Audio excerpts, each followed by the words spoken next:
British Home Secretary Suella Braverman's description of asylum seekers invading the south coast of England led some to suggest that it is part of a political crisis that's largely manufactured.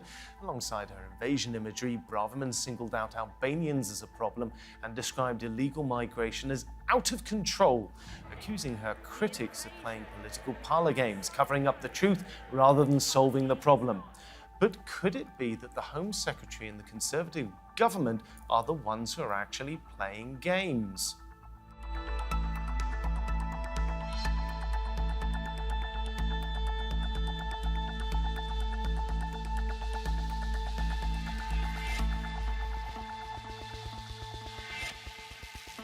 Welcome to the programme. I'm Philip Hampshire. Suella Braverman was already under pressure to resign over reports of dire conditions at the Kent Detention Centre when she made her comments about an invasion.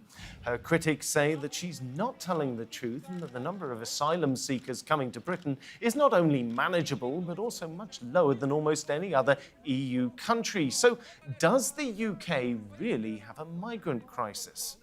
Joining us to discuss this from Oxford, UK, we have Peter William Walsh, who's Senior Researcher at Migration Observatory at the University of Oxford. In the studio, I'm joined by Daniela Nadj, who's Senior Lecturer in Law at St Mary's University, and from Luton, UK, we have Rakib Ehsan, who is Social Policy Analyst and a writer as well. Daniela, if I can turn to you first, to what extent is this a perceived migration problem here in the UK versus an actual migration problem? After all, Suella Braverman has used these rather incendiary terms. We've had her use the term invasion. Yeah, I think if we look at statistics, the UK actually doesn't take as many migrants as many other large countries in Europe. So it's only 9th in the rankings. So countries like Germany, France, Spain taken more migrants than the UK. So I think in absolute numbers or per capita? In absolute numbers, yes.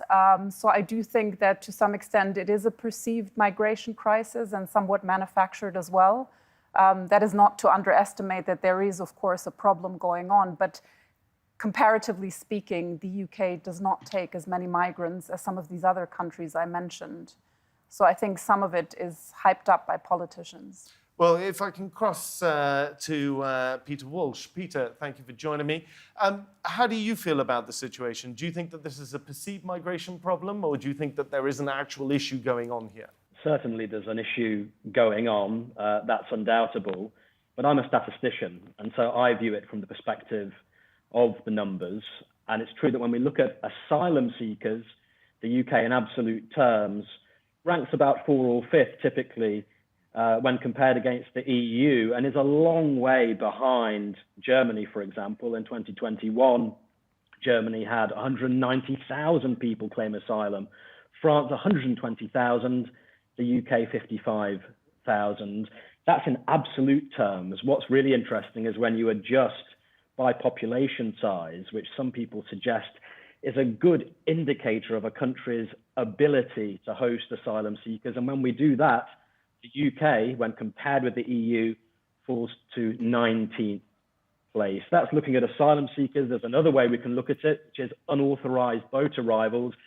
And there too, historically, the UK has been behind Spain, it's been behind Italy, been behind Greece.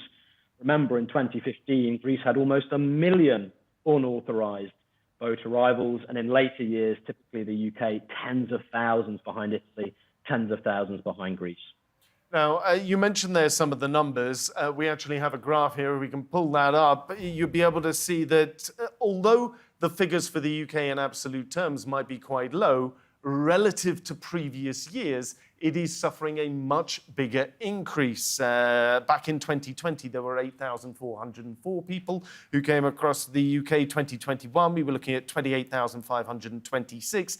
This year, it's very nearly 40,000 and still climbing because, of course, we aren't quite at the end of the year. Rakib, if I understand that you feel that the UK asylum system is actually completely dysfunctional. No, I stand by that. I think that when many British people hear about the level of migration or unauthorized boat arrivals which are being experienced by other countries, they won't see that as any kind of consolation. As you say, compared to previous years, the level of illegal immigration that the Britain is experiencing is relatively high.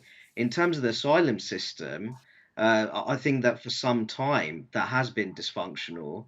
I believe that the asylum system should ultimately prioritize those who are most at risk when it comes to immediate threats of persecution and violence, particularly women and girls who are at risk of sexual violence in their homelands. At the moment, if you look at the general socio-demographic characteristics associated with those who are illegally entering the country, it's not reflective of that at all. So that's precisely why I feel that at the moment, our asylum system is not fit for purpose. And on top of that, when it comes to our internal dispersal system, relatively deprived areas disproportionately bear the brunt of those rehoming processes. So think of your post-industrial towns across much of northern England, such as Darlington, Hartlepool, Stockton-on-Tees. So I do feel that we have two problems here. We have a dysfunctional national asylum system, but on top of that, when it comes to that internal dispersal system, it's unfair on more disadvantaged communities. Now, last week, MPs were told that around 12,000 Albanians had arrived in the UK after crossing the English Channel. Of those, 10,000 were men. If we were to take those 10,000 men, they represent 1% of the entire adult male population of Albania. This is one of the reasons that Suella Braverman singled out that particular nationality. That's an enormous amount. Is that not going to be, never mind the fact as to whether the United Kingdom wants those people to arrive or doesn't want those people to arrive, that must have an enormous impact on Albania itself. It's a brain drain, isn't it? Well, it is to a certain extent, and I think it is certainly something that isn't positive for Albania, so to speak. If so many men leave the country, it shows that there is still underdevelopment, I guess, in many areas of Albania. But I do think that once people arrive to the UK, they have a right to have their claims heard and be processed. And that is Britain's obligation under the 1951 International Refugee Convention. So I think that regardless of who these men are or what the impact of that might be on Albania, Britain's obligation is to process these people and to hear their claims. Now, of course, there are detention centres here in the UK, most notably at Manston in Kent. I understand that you think that that is wrong. Well, I think Manston is supposed to be a facility where people stay for up to 24 hours, and then they should be transferred on to hotels or other accommodation. I think it's wrong that people are held there for a substantial period of time for much longer than they're supposed to be. I understand that the facilities are not very hygienic and that there's sort of overcrowding as well, which I think is very problematic and could have human rights implications. So I think that has to be handled much better by the government. It has to make sure that these people are indeed transferred on to safe accommodation where they have their human rights at least respected and where they don't suffer overcrowding. And I also think it's very problematic that children have to be placed in such essentially inhumane conditions to a certain degree. Peter, if I can bring you in, do you agree with that? Well, the root of this problem, and this does touch upon a big challenge that the government has in its asylum system, and that's its large backlog of asylum cases. Over 120,000 people at last count. That's an increase by a factor of 12 in the last 8 years. What's the cause of this? Well, the Home Office is taking longer and longer to process asylum claims, and that's good for no one. It costs a lot of money to house asylum seekers. The reason why people are staying at Manston and in hotels is because the Home Office has not been able to source that dispersed accommodation in local communities around the community, and that's because they are taking so long to process asylum claims. Just 8 years ago, about 90% of people received a decision on their asylum claim within 6 months. Now it's down to low single-digit percentages, and that is a major challenge that the government is facing. When you say you think it's a challenge the government's facing, do you not feel that, without wishing to get conspiratorial about it, this is, if you like, a deliberate strategy? Because, of course, the more difficult the process is made, the fewer people might choose to undergo that process and come to the United Kingdom and attempt to seek asylum. I haven't seen any evidence to suggest it's a deliberate strategy. Research shows that asylum seekers actually don't know very much about things like processing times in countries of destination. But it is true that keeping people for long periods of time in limbo, especially where we expect a majority of these people to be successful in their claims and ultimately settle in the UK, that's not good for their integration. For people who are going to be unsuccessful in their claim, it delays their removal and it increases costs substantially. Now, I mentioned a few moments ago, Rakib, the situation with regards to Albania, which was obviously highlighted as an individual nation. The Prime Minister of Albania has already spoken on this matter to the UK press. We actually had him come out and say that he did not feel that Albanians were being so fairly treated. Here is a comment from him that we have as a clip. This is not about Albanians or aliens or gangsters, but it's about failed policies on borders and on crime. This kind of language is not a policy, is not a program, is not a vision, is nothing but fueling xenophobia. Do you think that Albania is being unfairly targeted by the Conservative government here in the UK? Well, I think that when we're looking at the situation more broadly, the recent Home Office figures suggest that a comfortable majority of those who are entering Britain via the English Channel are originating from Albania. What I will say is that the current government does have a tendency to blame actors in the legal sector, tends to blame the opposition politicians, many of those who have never been in government. And on top of that, they'll blame the human rights industry for their lack of inaction. The reality of the matter is that the Conservatives have been in power now for 12 years, and there's been very little change. As one of my fellow panelists has raised, there are significant backlogs in our asylum system. What the government has to do really is foster a legal framework which fits in with its aspirations when it comes to border security. Well, the security issue here is a particular bugbear of yours, isn't it? You feel that the asylum system makes Britain less secure. Well, I think that there was one official report which suggested that hundreds of migrants had absconded from hotels. That was a report that came out earlier in the summer. So I think that when we're looking at this particular situation, we're talking about people who are entering the country. They haven't been subjected to background checks. Neither have they been subject to rigorous character assessments before entering the UK. They're then placed in hotels. Many of these facilities are under-supervised and poorly regulated. And then hundreds of migrants have absconded. So I do feel that that is hugely problematic from a public security perspective. Daniela, do you agree with that? Yes, but I've also heard reports that people have been detained in these hotels and that they have had very little freedom of movement, which I think is also a problem. So I think we can also flip it around. I think, if we talk about people undergoing characteristic tests, I think that's also somewhat problematic. I think people should be processed according to their needs. And of course, it should be investigated why they're coming into the UK. But I think we need to make sure that we stick to international human rights frameworks and that we treat these people with due process rights in mind.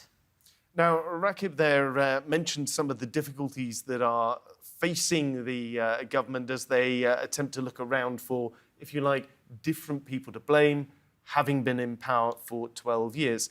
Nonetheless, there is a large seaway, the English Channel, between Britain and France.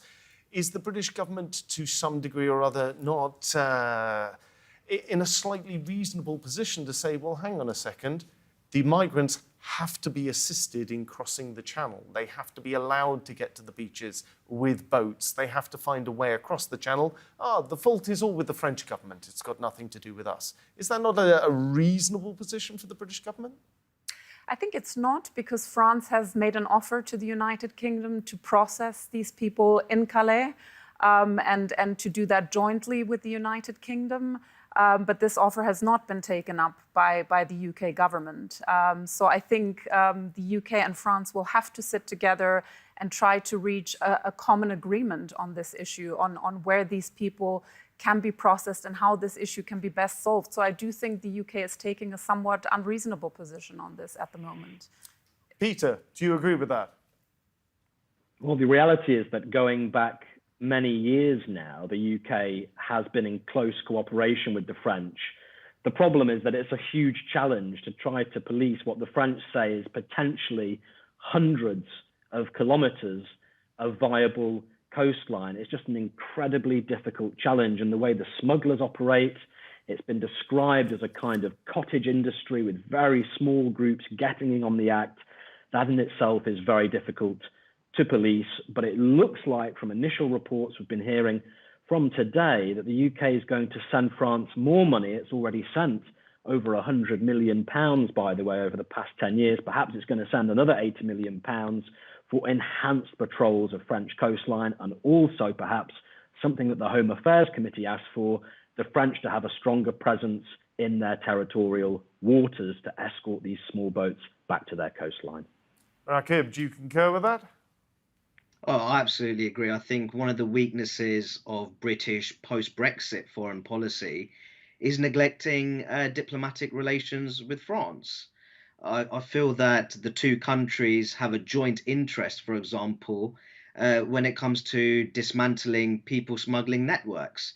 Those networks have roots in northern France and also the UK.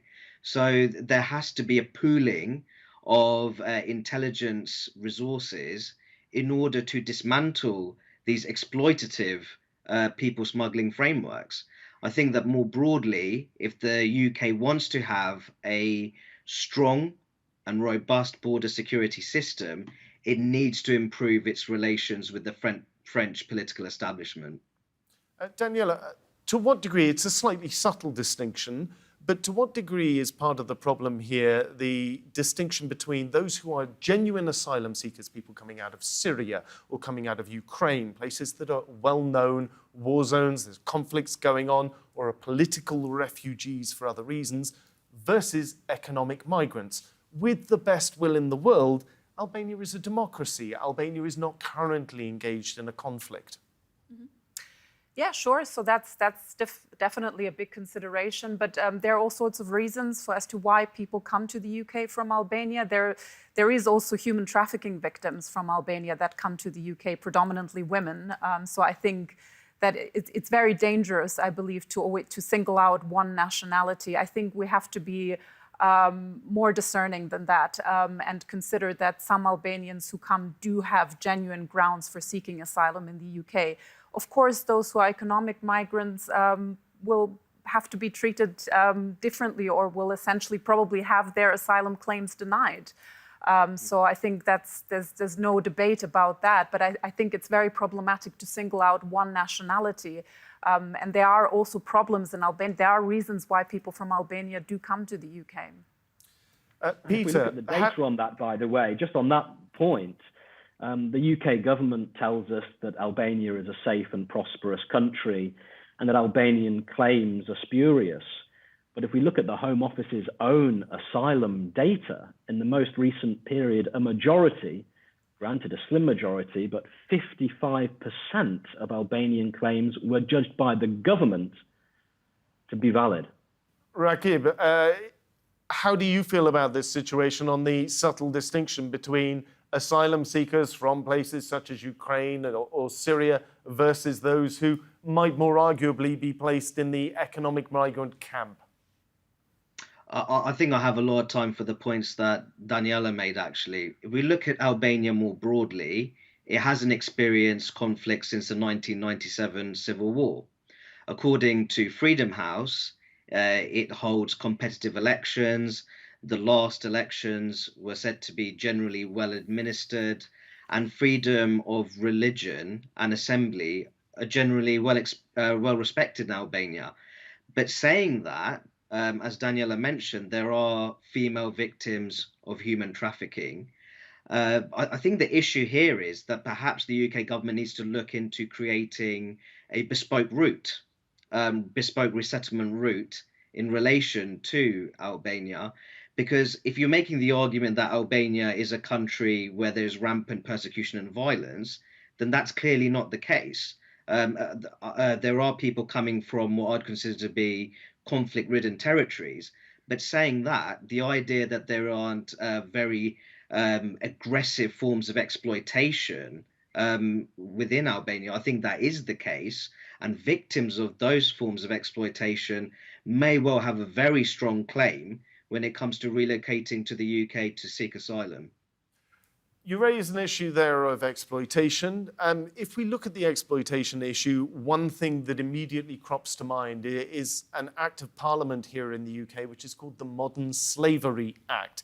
Now, in the past, people coming across to the United Kingdom who wanted to claim asylum would arrive, say, I'm an asylum seeker, I'm fleeing political persecution, or I'm fleeing a war zone, and they would enter the asylum system through that. However, this new act, the Modern Slavery Act, has changed things a little bit. How has it changed them, and do you think it's changed them for the better?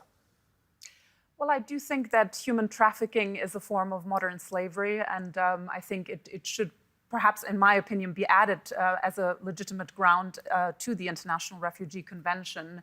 I do think that we see more and more human trafficking victims in Europe for various reasons. So I do think that on the whole, that is a very legitimate ground. And I think people should be processed under this act as well. And if they are indeed victims of human trafficking, then they should be granted refugee status. Peter, if I can turn to you again, how do you feel about the British system once somebody's been told, well, I'm really sorry, you're not granted asylum? How efficient is the British system at saying, here's where we go next? People are deported, or people are attempted to send, the UK government attempts to send them home. Does the UK do a good job at that point? No, not especially. We're returning failed asylum seekers at a smaller rate than in any point over the last 2 decades. A recent statistic that I compiled suggested that as many as 90% of asylum seekers who were refused had not been refused within a year of that refusal. So our asylum returns are down, and that's because to deport asylum seekers back to their countries of origin, it requires agreements, bilateral agreements with those countries, and we don't have those agreements. Now, when we were a part of the EU, we were a part of something called the Dublin system, and that allowed us to transfer asylum seekers to other countries they arrived in. We're no longer a part of that. We're no longer able to return people after their claim, and then if their claim is unsuccessful, we really struggle to return people after they've been refused as well. Rakib, we've talked about the problems here. Are there solutions, in your opinion? Well, I think there's a number of routes that the Conservative government can explore. Firstly, I'd make the point that under the Dublin III regulation, while the UK was in the EU, the number of people returned to other member states was fairly small compared to the number of people who are now entering the UK via the English Channel. I just thought I'd make that point. I think in terms of what the UK government can do moving forwards, I do think that one possibility is looking into the creation of a bespoke resettlement route in relation to Albania.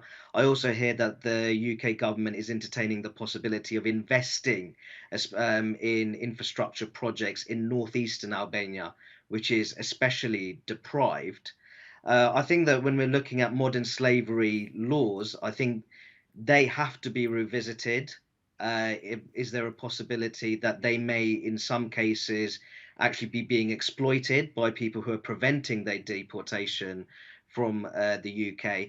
The one point I'd make, though, is that the European Convention on Human Rights by some sections of the Conservative Party is vilified. But actually, if you inspect some of the provisions, they do say that public authorities have a right to intervene in particular individual rights if it's in the interests of national security, public safety, the prevention of crime and disorder.